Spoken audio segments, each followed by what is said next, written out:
Lumabas sa dokumentong hawak ni Senador Sherwin Gatchalian ang pangalan ng isang Chinese national na posibleng biological mother umano ni Bamban Tarlac Mayor Alice Go.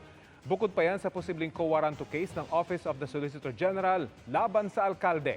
Nakatutok si Mav Gonzalez. Magpupulo ngayon ang team na binuo ng Office of the Solicitor General ukol sa posibleng co-warranto case laban kay Bamban Tarlac Mayor Alice Go. We'll gather and finalize, consolidate all available evidence. And on the basis of this evidence, we'll determine exactly what cause of action, what kind of legal action or complaint we are going to file.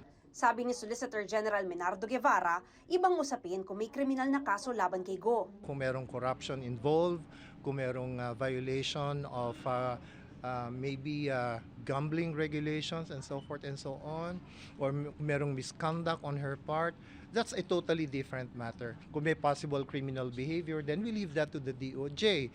Kung may possible misconduct on the part of the mayor, then we leave that to the DILG. May napuna naman daw si Senador Sherwin Gatchalian sa dokumento ng pig farm ng pamilya Go. Makikita raw dito ang pangalan ng mayora, dalawa niyang kapatid, ang ama nilang Chinese at isang Wen Yi Lin. Sila rin ang incorporators ng embroidery shop ng pamilya Go. Family business niya, itong si Wen Yi, nandoon lahat eh. No, consistent nandoon si Wen Yi.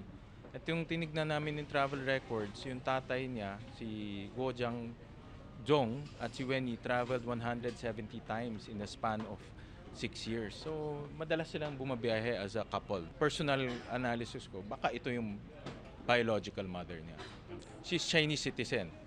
Based on the Bureau of Immigration records. Galing sa Bureau of Immigration, yung yung flight records, Chinese citizen siya. She carries a Chinese passport.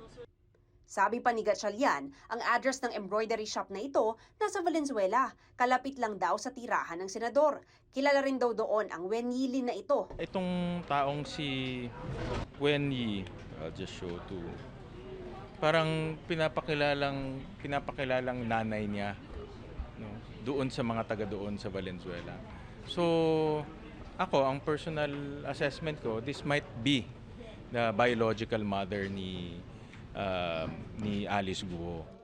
Kung totoong Chinese din ang ina ni Go, In our system, we follow the bloodline. Legal implication na una-una yung mga documents na ginamit yung kanyang birth certificate. No? For example, passport niya, hindi na magiging Filipino yung kanyang passport.